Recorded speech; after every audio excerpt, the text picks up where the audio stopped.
Alhamdulillah, sadiqil wa'dil amin, sayyidina wa nabina Muhammad wa ala alihi wa ashabihi wa man tamassaka bi sunnatihi ila yaumiddin. Allahumma lakal hamdu lil Islam wa lakal hamdu lil Quran wa lakal hamdu li hidayatina fi hadad din. Allahumma inna nas'aluka ilman nafi'an wa an tuthabbitana fi hadad din hatta ya'tiyana al-yaqin. Allahumma amin. Mga kapatid, patuloy na tayo ay laging humihiling sa Allah subhanahu wa ta'ala ng palagian, ng paghiling ng nawa. Tayo ay tanggapin ng Allah sa huling buhay natin na tayo ay mananampalataya at hindi mawalay sa tunay na akida na turo ni Propeta Muhammad sallallahu alaihi wasallam na pinag-iwanan niya sa kanyang mga sahaba. Bakit ko ito nasabi, mga kapatid? Kasi ang buhay natin dito sa mundo, hindi mo na alam kung ano ang kaganapan na mangyayari. Kahapon dumating yung isang kapatid natin na si Abdurrauf. Nasaan ba si Abdurrauf? Sinalubong namin sa airport, bro. Nakakalungkot na balita. Tignan nyo, pagdating niya, alas 4 o'clock, 4 na oras na pag-alis nilang eroplano mula Maynila, mayroon nang sa loob mismo ng eroplano na bawian ng buhay. Oo. Hindi nakakapagtaka yan. Ngayon lang yan nakarinig ng ganyan. Pero nangyayari yan. Kung alam lang niya siguro na mamamatay siya sa eroplano, siguro hindi na yun tutuloy. Gusto niya nasa piling siya ng kapamilya niya. At gano'n din mismo pamilya na hindi papayag na umalis. Diba? Kayo ba ang kagustuhan ninyo ng ating kamatayan ay nasa inyong mga kamay? Sa kagustuhan natin? Hindi, bro. Aina matakunu yudrikumul maut walau kuntum fi burujin musyayyada. Kahit saan man kayo maroon, kahit man saan kayo magtago, darating at makakasalubong nyo si kamatayan. Paghandaan nito, mga kapatid, at ito, ginagawa natin na isa ito sa paghahanda natin sa oras na tayo ay makakasalubong natin si Malakal Maut, na sana tayo ay napatawad ng Allah at tinanggap ang ating mga mabubuting gawain. Wallahi, mundong ito na tayo ay nagpapaligsahan ng lahat ng mga maraming bagay. Gusto natin ng marami, pero anong marami na ito kung ito rin pala ay bukas ay nagparami. Alhaakumut takathur hatta zurtumul maqabir, sabi ng Allah. Sige, alhaakumut takathur, nagpalinlang na sa inyo ang pagpaparami ng lahat ng mga bagay dahil tayo, hindi natin gusto na ang bagay, isa lang ang gusto mo. Tama? Gusto mo dagdag. Isa lang ang relo ko. Hindi ko alam bakit sabi ko bakit gusto ko ng yung Rolex. Gusto ko ng kuwan. Sa buong buhay ko, hindi naman ako nakapag-Rolex. Kaya nga, kunyari lang, mayroon kang mga gusto na dagdag.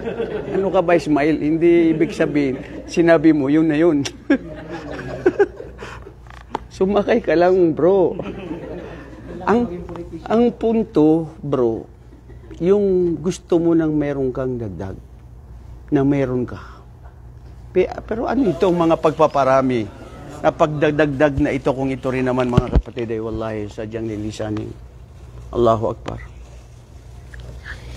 Kaya ito sinasabi ko sa aking sarili, tayong lahat, amid, na lagi tayong magpursigi at makipag-unahan sa paggawa ng kabutihan dito sa mundong ito.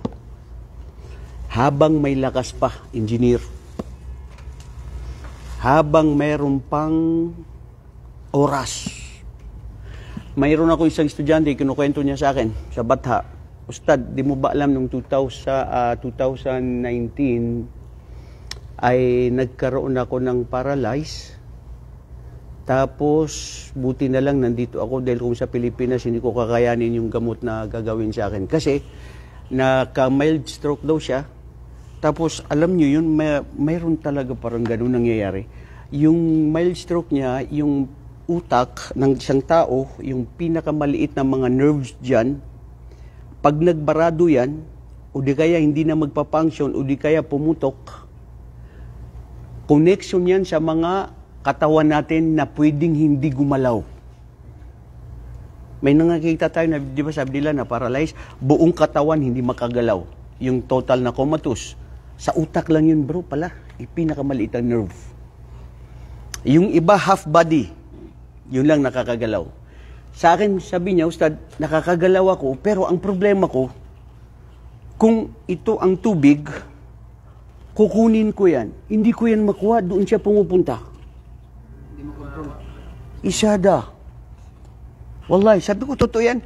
Tapos, sabi sa akin ng doktor, itong kamay mo, at saka itong kamay mo, pagganyanin mo. Pinapagganyan ko, Ustad, hindi talaga siya magkakatugma na magkaganyan. Kukunin ko ang isang bagay, hindi ko mahawakan. Tatayo ako, pupunta doon, dito ka mapupunta sa isang direksyon. Isang pinakamaliit na nerve lang yun sa utak na hindi siya gumalaw. Ya Allah, nasaan tayo para hindi magpasalamat? Wa fi anfusihim afala yubsirun, sa kanilang mga sarili. Hindi ba ito magbibigay pukaw sa kanila na magpasalamat sa Allah? Mga kapatid, alhamdulillah, nandito tayo nag-aaral. Ilang mga kapatiran natin na gustong mag-aral pero hindi nakakapag-aral, nandun sa higa nila, nandoon sa hospital na hindi makagalaw. Gustong mag-hajj, mag-umrah, pero hindi, nawala na. Lumipas na ang mga panahon. Kaya wallahi, napakaganda ng hadith ni Propeta sallallahu alaihi wasallam na igtamanil khams qabla al-khams. Samantalahin ang 5 bago dumating ang 5. Ang 5 itong meron tayo, sadyang may kapalit na 5 na mangyayari. Na kanyang katumbas o kanyang kadugtong o karibal niya. Na yun talaga yun na hindi mangyayari. Una, ang kabataan mo bago ka tumanda. Wallahi mga kapatid, ang sinong tumanda, magsisisi siya na yung mga oras niya nung siya ay nasa tamang panahon na malakas pa, hindi niya nagawa. Ngayon ka ngayon nagsasabi na, sana nagawa ko yun. Wala, tigulang nakabay, di mo na yun makuhan. Yung oras na maluwag na hindi mo nagamit sa tama. Ilan sa atin noon, tayo, naging estudyante tayo, may assignment, may ipinapagawa, nagbulakbul ka, hindi mo ginawa, nanood ng sine, hanggang pagdating ng wala, 0 ka, hindi ka nakapag yung oras mo hindi mo nagamit sa tama. Ang oras, mga kapatid, kung sinasabi ng mga Amerikano na time is gold, for us, no. Your time is already your life. Itong oras natin, ito ng buhay natin. Kasi pag wala ka ng oras dito sa mundo, asa ka? Patay ng tao. Wala na. Pangatlo, mga kapatid, asihatu ka kabla sa kamik. Yung magandang pangangatawan mo, bago ikaw ay magkasakit. Kasi wallahi, sa totoo lang, lahat tayo dumaraan na pag nagkasakit ang isang tao, subhanallah. Minsan meron ako nabisita na isang brother. Nagkasakit siya. Umiiyak. Sabi ko, bro, wag ka umiyak. Bakit? Ustad, sana nagawa ko to. Sana itong nangyari. Sabi ko, bro, alhamdulillah, pasalamat ka. Kasi nakakapagsalita ka pa. Meron akong nabibisita na hindi na makapagsalita, hindi na makagalaw. Lalo umiyak tuloy yung brother. Sabi niya, may ganun. Sabi ko, pasalamat ka. Huwag mo tignan yung yung sayo ngayon. Magsabi ka ng la ilaha illallah, la ilaha illallah, tapos iyak siya ng iyak. Sabi ko, subhanallah, ang kalusugan talaga ng tao. At wallahi mga kapatid, sa totoo lang, sa lahat, sa pinaka-importante, sabi nga nila, your health is your wealth. Ang mabuti mong pangangatawan, ang lakas mo, ang siyang yaman mo. Ano ang silbi ng yaman ni Henry C., ni Bill Gates, o kahit sinong mayaman na tao, kung nakahinga at nakahandusay doon sa kanyang higaan, dili makakaon, dili makainom, dili siya makaato sa iyang adtuan, kay dili na, wala na. Hindi na magalaw, mga kapatid. Alhamdulillah, alhamdulillah, may oras pa tayo. Dahil mga kapatid, hindi natin alam kailan tayo magkakasakit o tatamaan ng sakit o anong mangyari sa atin na disgrasya na hindi natin alam. Kaya minsan, sabihin natin, Ya Allah, alam mo ang hindi ko alam mo ang mangyayari sa akin. Ya Allah, kung nakaguhit sa palad ko na ito ang mangyayari sa akin, nakasama ang palad, Ya Allah, sana baguhin mo na maging mabuti. Kaya bawat segundo oras ginagawa ko ay para ito sa kabutihan ko, Ya Allah, dahil alam ko na ito ay inaalay ko sa iyo. Protektahan ako, pahabay ng buhay ko sa paggawa ng kabutihan. Dahil ang pinakamagandang buhay ng tao na inalay niya dito sa mundo ay nagamit sa kabutihan. Khairul umur man talla umrah wa hasuna amala. Ang pinakamagandang buhay ay ang buhay na humaba na nagamit sa maraming kabutihan. Pang-apat, mga kapatid, ang yaman mo bago ikaw ay maging mahirap. Ilang mga tao noon na may mga trabaho, maganda ang sweldo at may mga marangyang kotse, mga bahay, pero di kalaunan na benta niya, nawala ang kotse niya, gikawat at nadisgrasya, lahat nawala. Mayroon bang yaman na nananatili? Wala, bro. At ganyan ang buhay. Dahil ang isipin nyo, totoo ang kasabihan, ang mundo ay bilog ba? Ha? Ang bilog, ang mundo ay umiikot. Buhay mo ngayon yan, kapalaran mo yan ngayon, bukas sa gitna ka, bandang huli dito sa baba ka. Ako na nasa baba, karon nasa itaas. Oh bro, nandiyan ka pala. Hi, kumusta? Oh, mayroon na akong relo na Rolex, Ismail. Ipapagkait mo sa akin ng Rolex. Bakit ang nagkaka-Rolex lang, mga congressman, bro? Makontento tayo kung anong meron tayo, Abdurrahman. Hindi ba, bro? Wallahi, at sumusumpa ako sa Allah, ang tunay na yaman natin, ang kaginhawaan at kasiyahan natin, ay kung sino ang makontento kung anong meron siya. Alhamdulillah ala kulli hal. Alhamdulillahilladzi bini'matihi tatimmu salihat. Sabi ng isang scholar, ang pagsabi mo lang ng alhamdulillah ay mas matimbang pa yan sa mundo kaysa sa napapaloob sa mundo. Allahu Akbar. Limada ya hada? Bas kalimatu alhamdulillah. Hal ma ta'rif ya akhi fillah أن الله سبحانه وتعالى أول سورة في القرآن سورة الفاتحة وإن الله ابتدأت بكلمة الحمد لله رب العالمين. الله أكبر.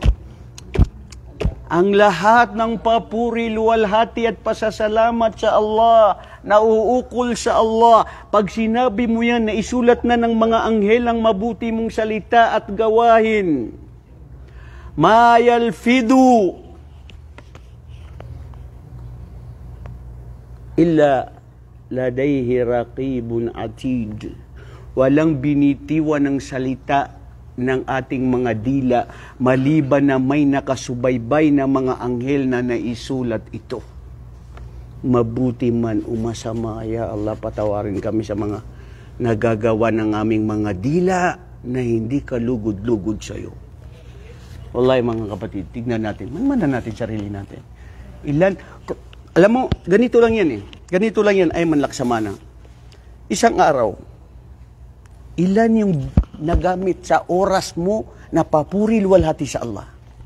Diba, engineer? At ilan yung nagawa mo sa mga walang kabuluhan o panlilibak sa kapwa o pagsasalita ng masama? Hasibu anfusakum qabla an tuhasabu. Sabi ni Umar ibn al-Khattab, timbangin ninyo ang sarili nyo bago kayo ay titimbangin doon sa timbangan sa araw ng paghukom kung marami kang nabuti o kunti ang nagawa mo. Allahu Akbar. Panglima, mga kapatid, ang buhay mo habang wala pa at di pa dumating si kamatayan. Qul innal mauta alladhi tafirruna minhu fa innahu mulaqikum. Allahu Akbar. Sino nagsasabi na hindi natatakot mamatay? Itaas ang kamay. Okay makita sa inyo? Ha? Sino ang hindi natatakot mamatay? Itaas niya ang kamay. Para sabihan natin si Malakal Maut na kunin mo na to siya ngayon dahil handa na siya ngayon. Sino ang handa ngayon mga kapatid? Ha? Hindi ko alam kung naiiyak ako, kung natatawa ako dahil wallahi mga kapatid hindi natin alam. Malakas ka, may sakit ka, at walay ang kamatayan iniiwasan. Dahil kung hindi iniwasan, kung nagkakasakit ka, ba't ka pumupunta sa doktor?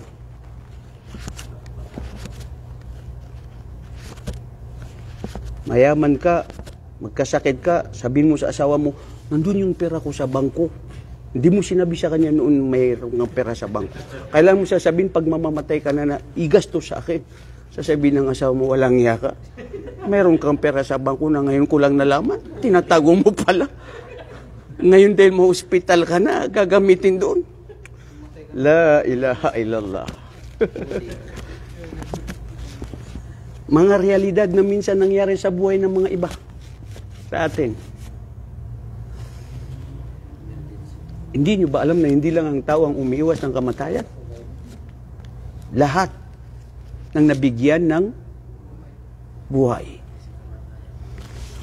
Minsan meron akong naging kaibigan na mangingisda. Sabi niya, mata nagyalim kataman sa sudan na pagkalak matay. Bisag ka itong mga isda na mahadlok, mamatay gyapon. Sabi ko, bakit? Mangingisda ka? Tignan mo, pupunta kami sa dagat. Nakailaw kami. Pupunta yung mga isda. Pag nakita nila na meron kaming mga magalaw, aalis sila, tatakbo. Allahu Akbar.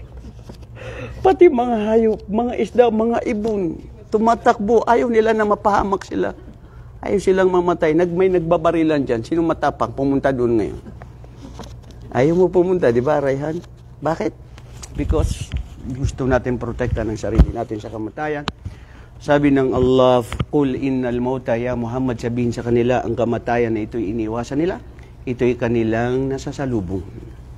Ito'y kanilang nababangga.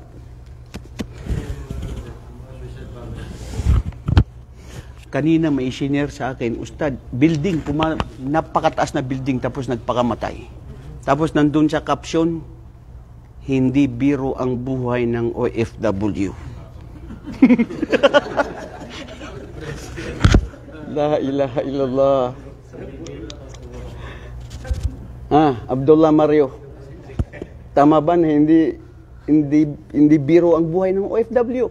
Kaya kayo, sabi dun sa caption na yun, hindi lahat-lahat ng mga problema nyo itinitext nyo sa mga OFW.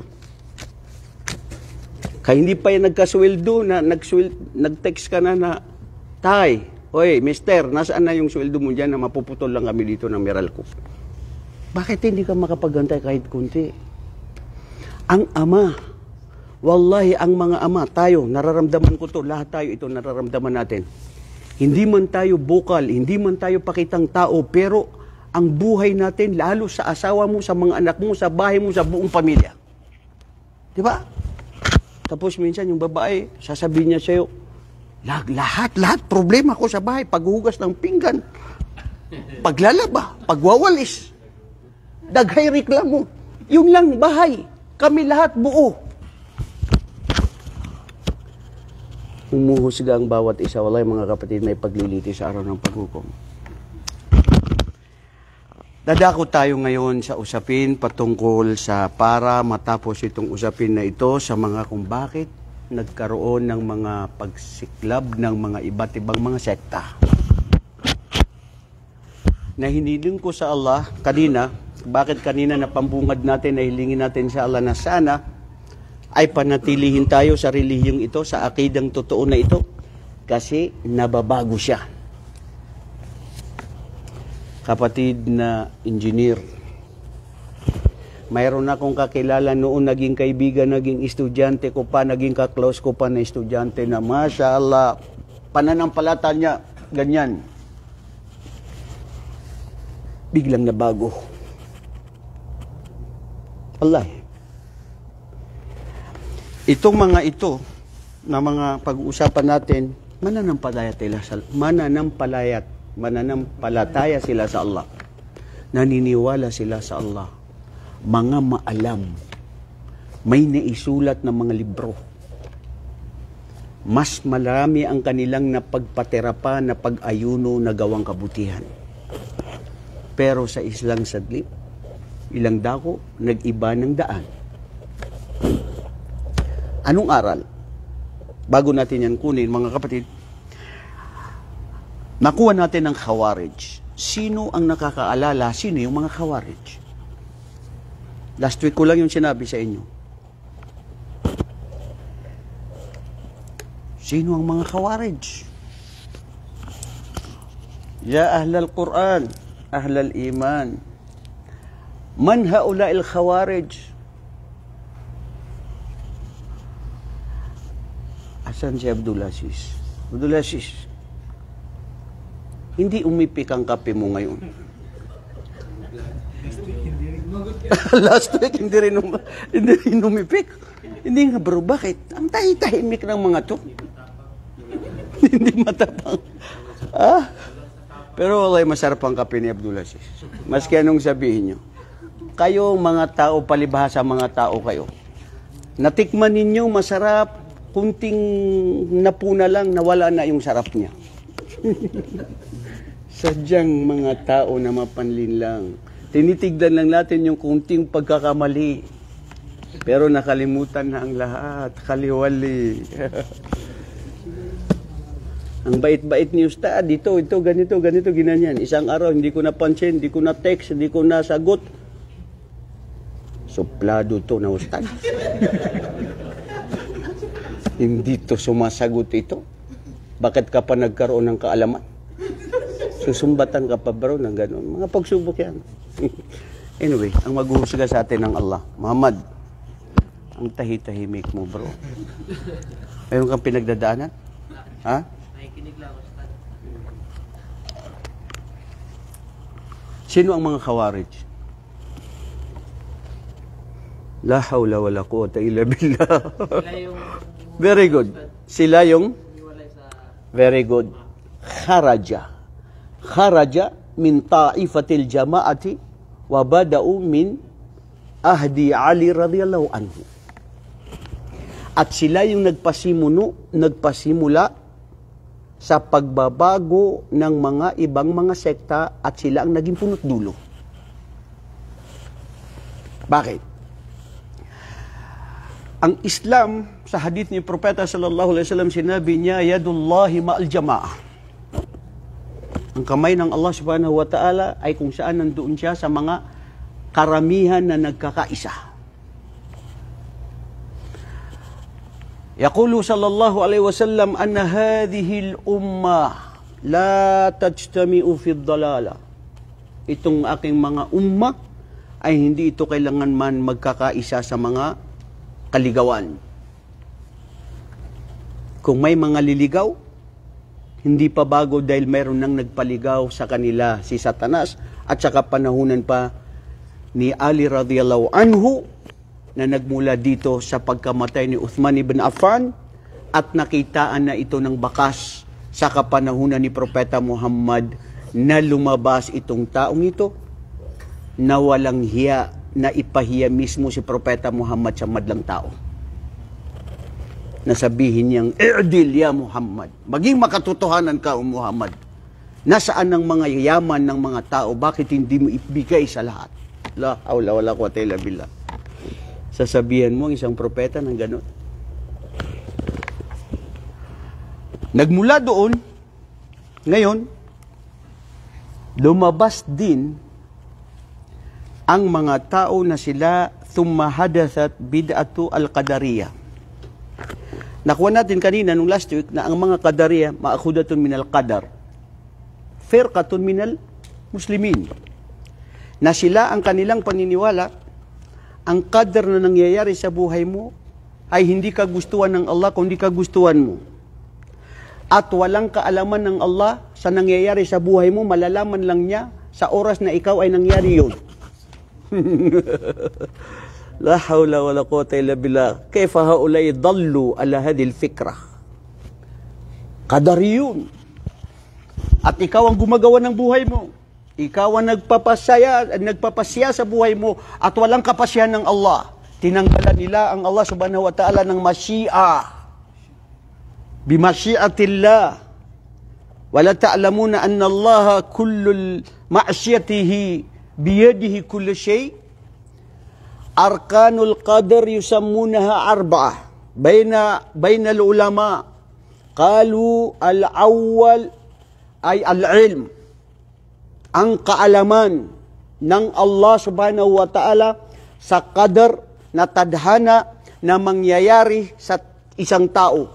Hindi pa niya nilikha ang bagay, ang hayop, ang tao, ang mundo. Hindi pa niya nilikha. Alam na niya kung ano pa yung nangyari na hindi pa nila nilikha at alam pa niya kung anong magaganap pagkatapos niya likhain yun.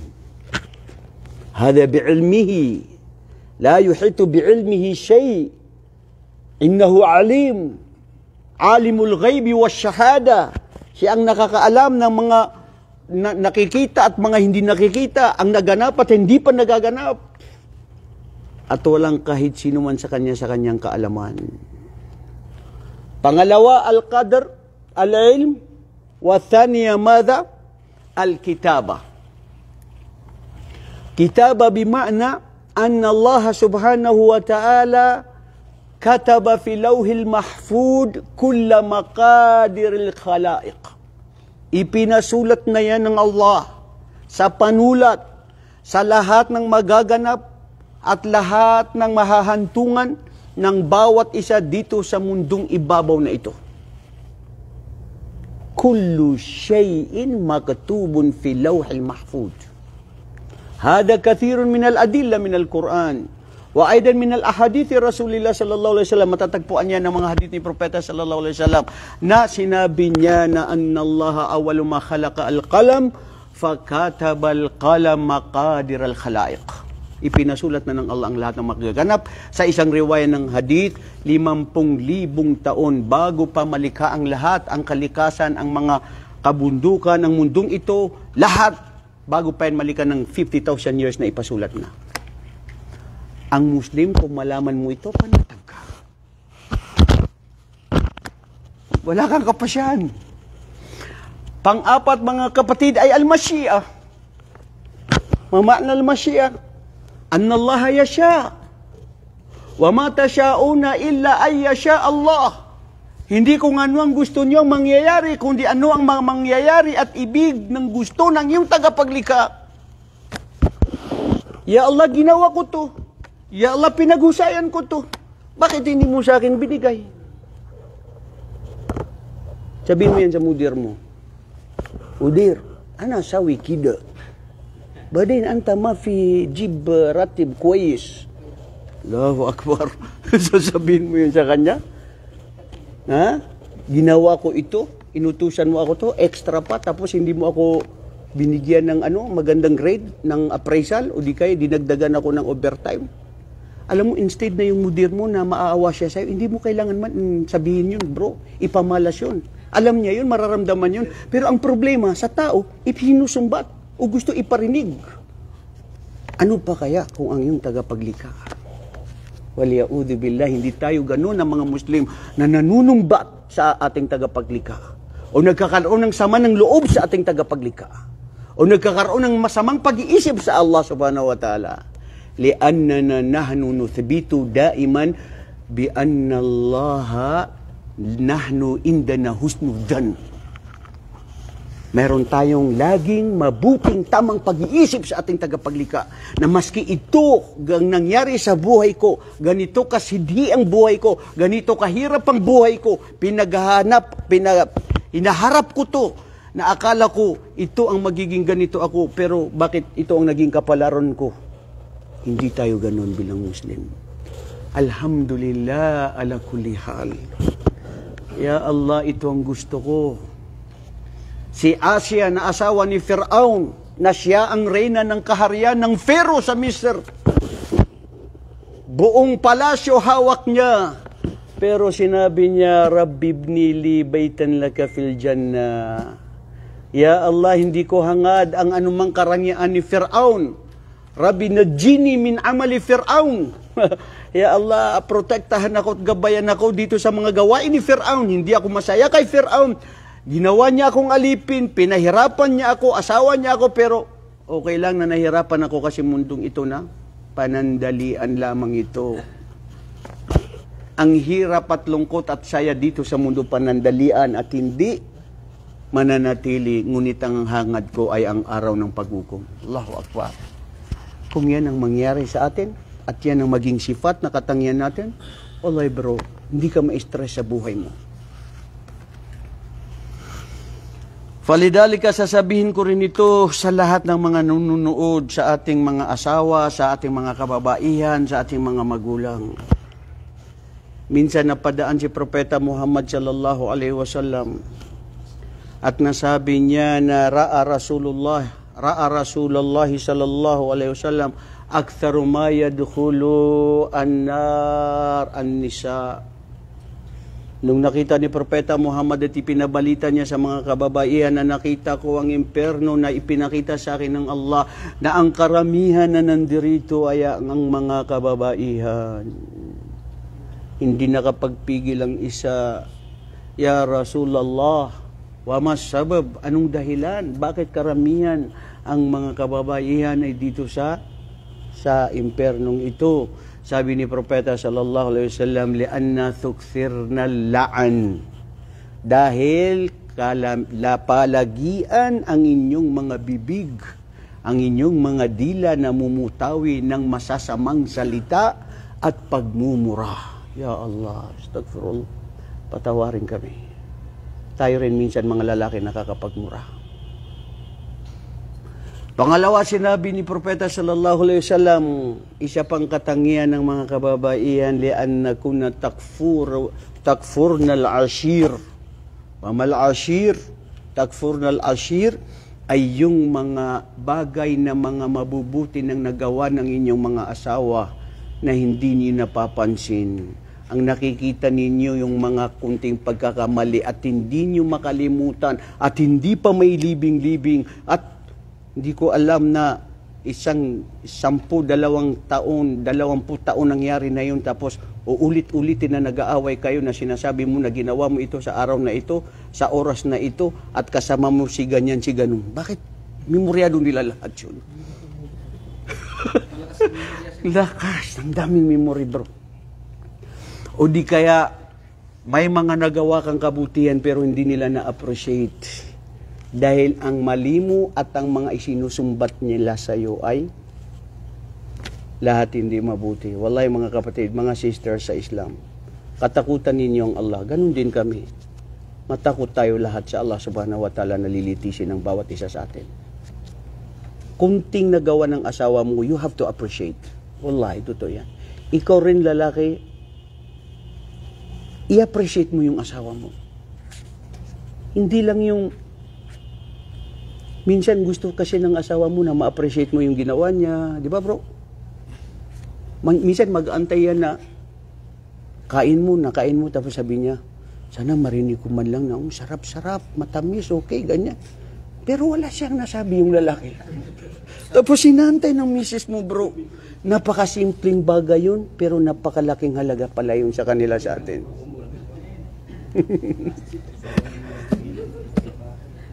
Tapos pag may dumating na bagong pagkain na naiba yung sarap, kasi minsan alam na natin yung luto ng misis natin, di ba, bro? Kasi matagal na kayo magkasama ba naman 20 years, hindi ka alam mo yung luto niya, Ibrahim, di ba? Tapos pag may ibang nandoon, tapos sasabihin niya, kaninong luto ito? Ang sarap-sarap.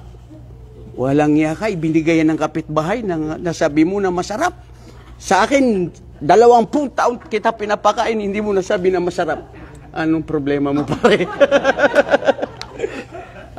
Muslim Jadid. Muslim Jadid. Ala, Orma fi Saudi. Orma Saudi. Bro, may magmumuslim na babae na nandyan sa baba kasamang amo niya. Kailangan akong bumaba. Yusuf De Leon, ituloy muna ito dito. Halika dito. Habang para tuloy-tuloy bro at hindi maputo. Mga pamukaw sa ating mga kapatiran. Ayan. Sa misis yan. Hindi mo. Halika Yusuf De Leon. Dali. Kay may muslim doon sa baba. Bismillah.